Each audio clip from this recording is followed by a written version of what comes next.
আসসালামু আলাইকুম, welcome back to my channel Meghla Afrin. আজ আমি চলে আসলাম কাঁঠাল নেওয়ার জন্য। আর কাঁঠাল দিয়ে কী করবো দেখতেই পাবে।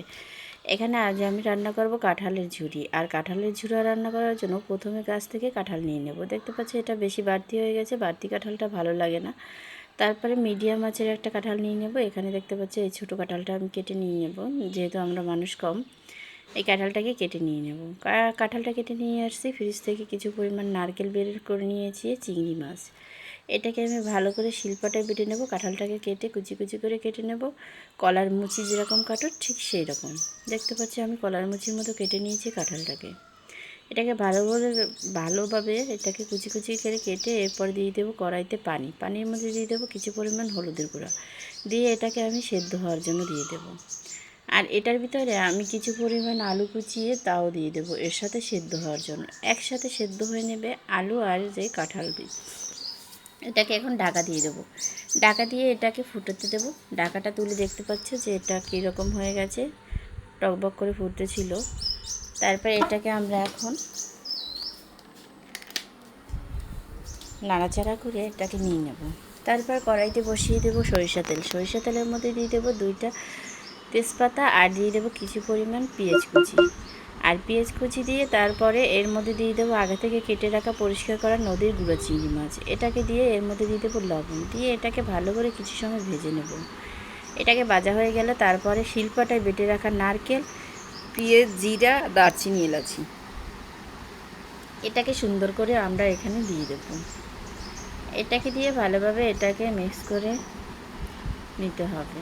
কিছু সময় এটাকে দিয়ে নাড়াচাড়া করে এটাকে আমাদের ভেজে নিতে হবে। দেখতে পাচ্ছ এটাকে আমি তেলের মধ্যে দিয়ে তারপরে এটাকে আমি নাড়াচাড়া করে নিচ্ছিলাম। যেহেতু একটু সময় দিতে হবে, নারকেল বাটা দিয়েছি, নারকেল বাটাটা একটু নাড়াচাড়া করে তেলের উপর যদি ভাজা ভাজা করে নেন তাহলে ভালো হবে। তারপর দিয়ে দেবো রসুন বাটা, দিয়ে দেবো আদা বাটা। এটা পরিমাণ মতো দেওয়া যাবে, সমস্যা নেই। এটাকে দিয়ে আমি ভালোভাবে আবারও মিক্স করে নেব। কিছু সময় নাড়াচাড়া করি, এটাকে নাড়াচাড়া করে মিক্স করে নিলাম। আমার চ্যানেলে যদি সবাই নতুন হয়ে থাকেন আর আমার চ্যানেলটি ভালো লাগলে অবশ্যই সাবস্ক্রাইব করে পাশে থাকবেন। তারপরে দিয়ে দেবো কাঁচামরিচ আর দিয়ে দেবো মরিচের গুঁড়ো। এটাকে ভালো করে এখানে দিয়ে দেওয়ার পরে তারপর দিয়ে দেবো এর মধ্যে পরিমাণ মতো হলুদের গুঁড়ো। যেহেতু আমি আগে কাঁঠালটাকে হলুদের গুঁড়ো দিয়ে সেদ্ধ করে নিয়েছিলাম, সেই জন্য এখন আমি পরিমাণটা একটু কমিয়ে দেবো। আর রান্না করলে পর ভাজিটা একটু হলুদ হলুদ হয়ে যাবে।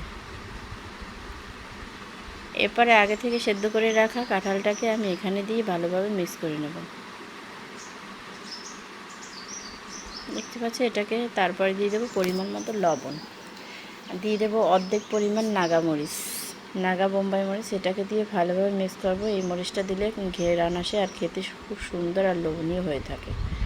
এটাকে ভালোভাবে নাড়াচাড়া করে মিক্স করতে হবে। ভালোভাবে নাড়াচাড়া করে মিক্স করার পরে এখানে আমি পরিমাণ মতো ঝোল দিয়ে দেবো।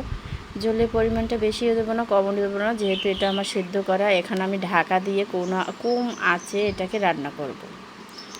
দেখতে পাচ্ছি এখানে আমি এটাকে মিক্স করে নিচ্ছিলাম। এটাকে মিক্স করে নিয়ে এখন আমি এটার মধ্যে দিয়ে দেবো একটা ঢাকা দিয়ে দিলে এটা কিছু সময় ঢাকার মধ্যে ফুটতে থাকবে। ফোটার পরে যখন এই নাড়াচাড়া দিয়ে আমি এটাকে ঢাকাটা তুলে নাড়াচাড়া দিতে থাকবো। এখন আর আমি ঢাকা দেবো না, আবার মাঝে মাঝে সেদ্ধ না হলে তাহলে ঢাকা দেওয়া যাবে। তারপরে আমি এটাকে এখন নাড়াচাড়া করতে থাকবো। নাড়াচাড়া করতে করতে করতে করতে যখন তেলটা উঠে আসবে আর আমাদের পানিতে থাকবে না, তখন বোঝা যাবে যে এটা আমাদের কমপ্লিট হয়ে গেছে।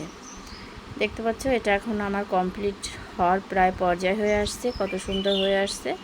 এটা রান্না করতে করতে এটা কমে যাবে। যেহেতু কাঁঠালের ঝুরার জন্য এটাকে আমাদের ঝুরো ঝুরো আকারে করে নিতে হবে। এই যে খুব সুন্দরভাবে একটা লোভনীয় খাবার হয়ে গেল তৈরি আমাদের কাঁঠালের ঝুরা। আর এই খাবারটা যারা যারা এখনও খাননি অবশ্যই খেয়ে দেখবেন, অবশ্যই খুব স্বাদ আর লোভনীয়, সবাই প্রশংসা করবে।